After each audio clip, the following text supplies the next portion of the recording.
how to make white frosting cake using Betty Crocker chocolate moist mixture.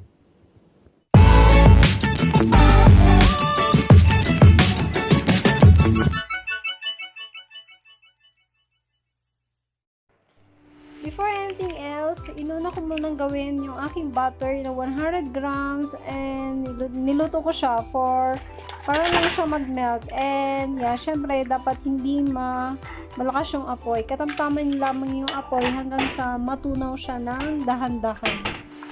Pwede mo rin ito tunawin sa microwave. So, ganyan lang dapat yung apoy and yan, unti-unti na siyang natutunaw. At syempre kapag gagamitin natin siya sa mixture, kailangan hindi siya mainit. Hi everyone! For today's video, yan, gagawa pa ako ng ready-made mixture using this ready-made cake. Ayan, ready-made mixture using this Betty Crocker Super Moist Dark Chocolates. Ayan. So, disclaimer lang po, this cake is not sponsored. Ayan, so hindi po ako professional, so gusto kong gumawa ng cake. So, since na meron naman nabibili sa mga grocery store, sa mga tindahan, so eto na siya. Bumili ako ng ganito para makagawa ako ng sarili kong version ng cake. Ayan, so yeah, so yung servings na to is serves for 12 person. Ayan, 500 grams. And ipa-follow lang natin yung steps, yung method, yung procedures. Ayan. So, this mixture is dry. So, kailangan natin ng wet ingredients. So, kailangan natin ng cool water. Ayan. So, hindi pala cool water. 275 ml cup water. Ayan. So, warm water yan. Hindi yan malamig na tubig. Okay, guys. Correction lang. So, vegetable oil, 80 ml. 1/3 cup of vegetable oil. 3 eggs. Ayan. So, yun. Follow the steps kung paano gawin. Number 1, preheat the oven into 180 degrees Celsius. Grease the pan with butter and lightly flour. Number 2, beat cake mix, oil, water, and eggs. Ayan, pagsama-samahin yung mixture, the large bowl on low speed until moisten. Ayan. Beat on medium speed for 2 minutes. Pour into the pan. Number 3 step, bake for 40 to 45 minutes or until toothpick inserted in the center comes out clean. Cool for 10 minutes and remove from the pan. Cool completely on a wire rack. So, that's it. So, it's very easy. Only 3 steps. So, magkakaroon ka na ng perfect na cake. If follow mo lang yung procedures, no hassle. So, if you are interested, samahan niyo ako, guys. Just keep on watching. Let's do this. Ayan. Open na natin. So, ito yan siya.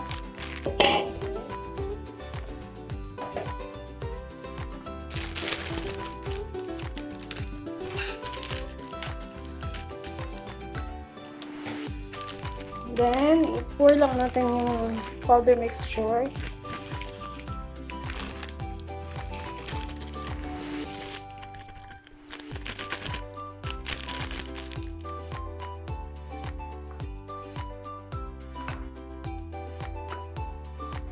So, instead of water, so I preferred na gumamit na lang ng milk. Ayan. So, hindi po yan cold milk.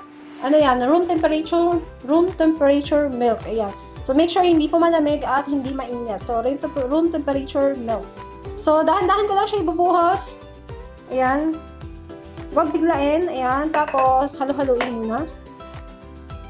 Ayan. You need to control the milk.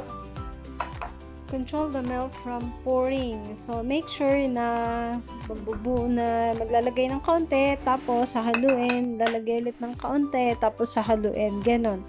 Huwag bibiglain kasi baka hindi nyo makontrol maging watery yung cake.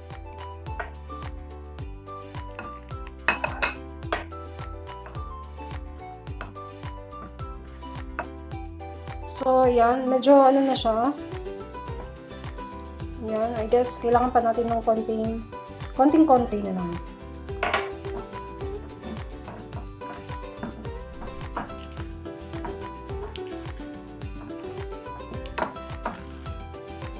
Then next, ang susunod natin is instead of vegetable oil, so gumamit ako ng butter. So, para medyo flavory kaysa sa oil, okay? Butter ang ginamit ko, this is 100 grams. So, tinunaw ko muna siya. So, niluto ko siya sa apoy for medium high heat. Ayan. So, ganyan na siya. So, i-pour lang natin and magtitira lang ako ng kaunting-kaunti para sa aking pan mamaya. Ayan. Lalagay ko yan sa pan mamaya. So, ayan na siya. I-mix lang.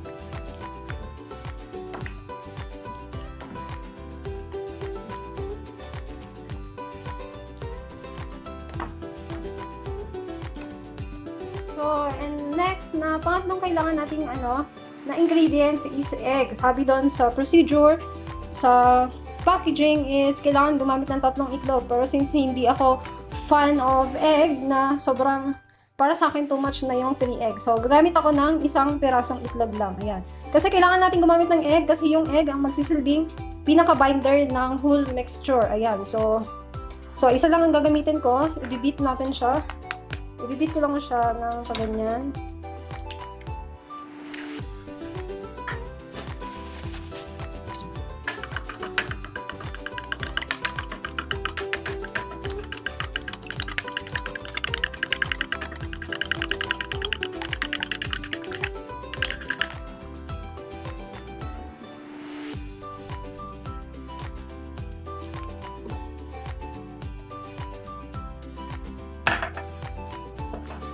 Ayan.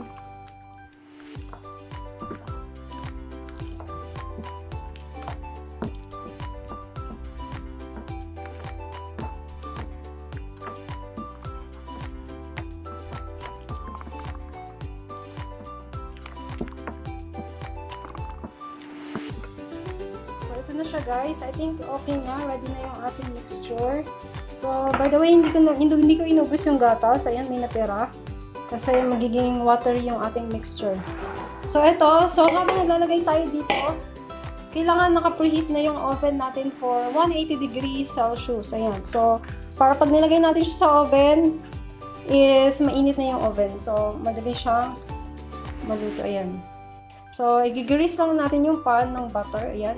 So, para hindi siya dumikit. Although, teflon yung aking pan. So, kailangan pa rin natin ng lagyan ng butter. Kung wala, pwede rin yan. Vegetables oil. Yan. Para hindi siya dumikit pag tinanggal mamaya. So, tanggalin ko lang yun.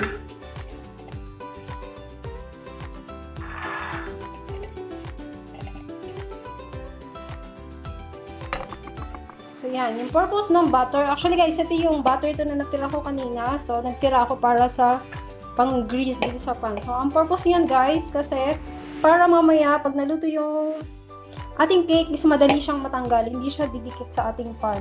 So, yan. So, ipo-pour lang natin. So, ipo-pour ko lang dyan. So, ito na siya. Okay. So,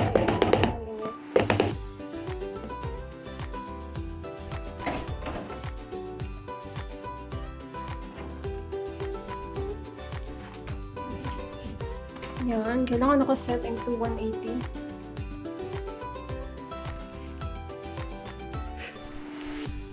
So, hi guys! So, gagawa naman ako ngayon ng frosting para sa aking cake. So, ang gagamitin ko ay itong Dream Whipped Cream Powder. So, ito ay ready mix na. So, follow lang natin yung procedure, yung instructions. So yun. Magkakaroon ka na ng perfect na frosting.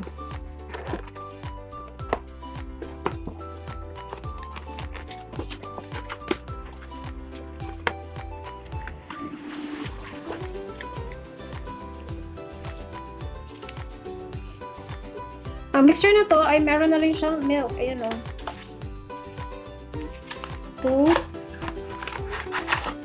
and 3 and 4. Ayan. So, 4 siya in one package. So yun. So, gagawin natin yan lahat.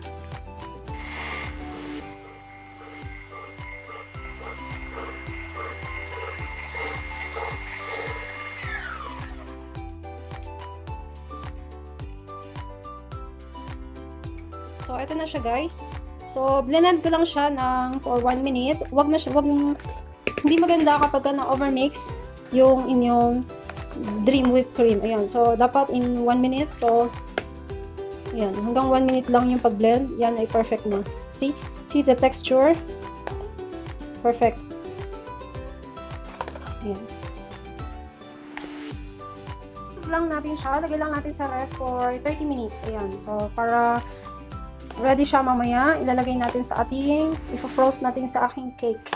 Ayan. So, leave lang natin for 30 minutes sa ref. Ayan ang ating, pag-check ng cake kung luto na yung loob, tusok mo lang ng, ayan, toothpick. Pag walang sumama, ibig sabihin luto na siya sa loob. Ayan. So, ibig sabihin, ayan, ready na ang ating cake. So, tanggalin na natin. Ready na yung aking cake. So, I will let it cool down for 10 minutes. Yan. So, para hindi siya mainit mamaya pag nilagay ko yung frosting. So, look at that, guys. Perfect the cake. And, kung naaamoy nyo lang, ang sarap ng amoy, ang bango. Then, babalik na rin ko lang yan. Ganyan. Kuha kayo ng isang dish para mabalik ka. Yan, ganyan. So, yan na siya. So, lalagyan lang natin ng frosting sa ibabaw. And then, perfect ang ating cake. Yan na siya. Ready na for frosting. Ayan, ang aking toppings.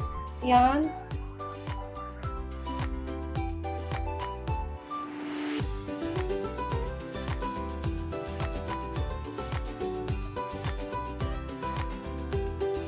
A few moments later.